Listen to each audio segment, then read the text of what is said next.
کہیں چھپکلی وغیرہ یا ایسے کچھ اور جانور چیزیں وہ پانی میں داخل نہ ہو جائیں. ایسا بھی ہو سکتا ہے کوئی پانی میں داخل ہو کر نکل جائے تمہیں پتہ بھی نہ لگے، لیکن اس کے بدن پر لگی ہوئی کوئی ایسی زہریلی چیز وہ پانی میں مل جائے اور تمہاری ہلاکت کا باعث بن جائے. وَخَمِّرْ إِنَاءَكَ وَاذْكُرِ اسْمَ اللَّهِ، اور اللہ کا نام لے کر برتنوں کو ڈھک لو. برتنوں کو ننگا نہیں چھوڑنا چاہیے، برتنوں کو ڈھک کے رکھیں، اور اگر ڈھکنے کے لیے کوئی چیز نہیں ہے تو الٹا کر کے رکھیں. بسم اللہ الرحمن الرحیم پڑھتے ہوئے برتنوں کو ڈھکیں، ان پر کوئی چیز دیں، کپڑا وغیرہ دے دیں یا جو بھی ڈھکنے کے لیے مناسب چیز. ولا تعرض علیہ شیئا ولو تعرض علیہ شیئا، اگر ڈھکنا نہیں ہے برتن کا، ایک تو برتن کا اپنا ڈھکنا ہوتا ہے نا، اگر برتن کا اپنا ڈھکنا نہیں ہے تو کوئی کپڑا وغیرہ دے دے، کوئی پردہ دے دے، لیکن برتنوں کو کھلا نہ چھوڑیں، کھلا رکھ کر. اسی طرح جس برتن وغیرہ میں پینے کی کوئی چیز ہے، پانی وغیرہ رکھ لیتے ہیں پاس رات کو، اسے بھی ڈھک کر رکھیں اور ڈھکتے ہوئے بسم اللہ الرحمن الرحیم پڑھ لیں. رسول اللہ صلی اللہ علیہ وسلم نے سونے کی کتنی ترغیبات دلائیں اور آداب بتائے، اور ہر کام کے ساتھ فرمایا کہ بسم اللہ پڑھ لو، بسم اللہ پڑھ لو، بسم اللہ پڑھ لو. یعنی اس میں ایک ترغیب یہ بھی ہے کہ ہر کام سے پہلے بسم اللہ الرحمن الرحیم پڑھ لیں، ہر کام سے پہلے. حضرت صفیہ بنت حی رضی اللہ تعالیٰ عنہ، نبی پاک صلی اللہ علیہ وسلم کی زوجہ محترمہ، ہم ایمان والوں کی ماں، فرماتی ہے کہ کان رسول اللہ صلی اللہ علیہ وسلم معتکفا فاتیتہ ازورہ لیلا حدثتہ. نبی پاک صلی اللہ علیہ وسلم اعتکاف پر بیٹھے ہوئے تھے اور میں مسجد میں رسول اللہ صلی اللہ علیہ وسلم کی زیارت کے لیے آیا. اب اندازہ کریں کہ نبی پاک صلی اللہ علیہ وسلم اعتکاف کے لیے رمضان المبارک کا آخری عشرہ بیٹھا کرتے تھے، 10 دن. کیسی محبوب شخصیت ہے، کیسی محبوب شخصیت ہے کہ جس کی زیارت کے بغیر بیویاں بھی 10 دن نہیں گزار سکتی، بیویاں بھی 10 دن نہیں گزار سکتی. فرماتی میں حاضر ہوئی زیارت کرنے کے لیے، حضور کی زیارت کے لیے، باتیں ہوتی رہی. ثم قمت، پھر میں اٹھی، فانقلبت،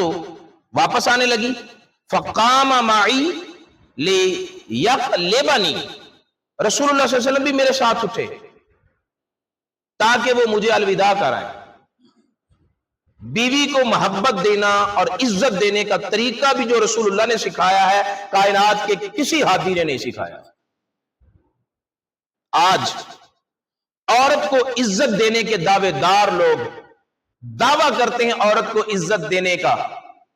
اور کام ان کا یہ ہے کہ عورت کی عزت کو پامال کر رہے ہوتے ہیں. چوکوں میں، چوراہوں میں اپنی بزم نشاط کی زینت بنایا ہوا ہے عورت کو، اور کہتے ہیں ہم عزت دے رہے ہیں. عورت کو عزت دینے کا طریقہ سیکھنا ہے، ڈھنگ سیکھنا ہے تو مدینے کے تاجدار کی زندگی کو پڑھو. رسول اللہ صلی اللہ علیہ وسلم بھی ساتھ اٹھے مجھے الوداع کرنے کے لیے. وکانا مسکنھا فی دار اسامہ بن زید، حضرت سیدہ صفیہ بنت حی رضی اللہ تعالی عنہا کا جو گھر تھا، مکان تھا، وہ اسامہ بن زید کے گھر میں تھا. یعنی ان اسامہ بن زید کے گھروں میں سے ایک گھر آپ کی رہائش کے لیے تھا. فمر رجلان من الانصار، مسجد نبوی کے دروازے پر اندر کی جانب رسول اللہ صلی اللہ علیہ وسلم ہیں اور حضرت صفیہ بنت حی ہیں، اور بیرونی دروازے کے باہر سے، راستے سے انصار قبیلہ، انصار صحابہ کرام میں سے 2 شخص گزرے. فلما رأى النبی صلی اللہ علیہ وسلم اسرع، جب انہوں نے نبی پاک صلی اللہ علیہ وسلم کو دیکھا تو جلدی جلدی چلے. یہ ساتھ ایک خاتون ہے، رسول اللہ صلی اللہ علیہ وسلم ہے، وہ جلدی سے گزر گئے. فقال النبی صلی اللہ علیہ وسلم اعلی رسلکما، ٹھہرو ٹھہرو، حضور نے فرمایا نہ جلدی سے نہ گزرو، رکو ذرا، وہ رک گئے، فرمایا انہا صفیۃ بنت حج، یہ میری بیوی صفیہ بنت حج ہے، کوئی اجنبی عورت نہیں ہے۔ اندازہ کر لیں حضور نبی پاک صلی اللہ علیہ وسلم کے لیے اجنبی کوئی بھی نہیں ہے، آپ ساری کائنات کے باپ ہیں، روحانی ساری امت کے باپ ہیں۔ آپ نے فرمایا یہ میری بیوی صفیہ بنت حج ہے۔ وہ دونوں بولے فقالا سبحان اللہ یا رسول اللہ، یا رسول اللہ، اللہ پاک ہے، آپ اللہ کے رسول ہیں، آپ سے اس طرح کی توقع کیسے کی جا سکتی ہے، آپ کے بارے میں ایسا خیال کیسے کیا جا سکتا ہے؟ تو رسول اللہ صلی اللہ علیہ وسلم نے فرمایا ان الشیطان یجری من الانسان مجرى الدم، شیطان انسان کے اندر وہاں تک جاتا ہے جہاں جہاں خون دوڑتا ہے۔ خون دل میں بھی جاتا ہے، شیطان بھی دل میں جاتا ہے، رگوں میں جاتا ہے، وہ رگوں میں بھی، جہاں جہاں پر خون جاتا ہے، دماغ کی شریانوں میں خون دوڑتا ہے، شیطان بھی جاتا ہے۔ وَإِنِّي خَشِيتُ أَن يَقْذِفَ فِي قُلُوبِكُمْ سُوءًا، مجھے ڈر تھا کہ کہیں شیطان تمہارے دلوں میں کوئی برائی نہ ڈال دے۔ کسی عام شخص کے بارے میں بدگمانی کرنا وہ گناہ ہے، اور اللہ کے رسول کے بارے میں بدگمانی کرنا کفر ہے۔ تو مجھے ڈر تھا کہ کہیں تمہارے دل میں خیال آئے میرے بارے میں برائی کا اور ایمان ضائع ہو جائے۔ اب اس سے یہ پتہ چلتا ہے وہ دو صحابی جلدی سے گزر گئے، حضور نے انہیں ٹھہرایا اور فرمایا مجھے ڈر ہے کہ کہیں شیطان تمہارے دل میں برا خیال نہ ڈال دے۔ مطلب یہ ہے کہ وہ جلدی سے گزر گئے، انہیں پرواہ نہ ہوئی اپنے ایمان کی،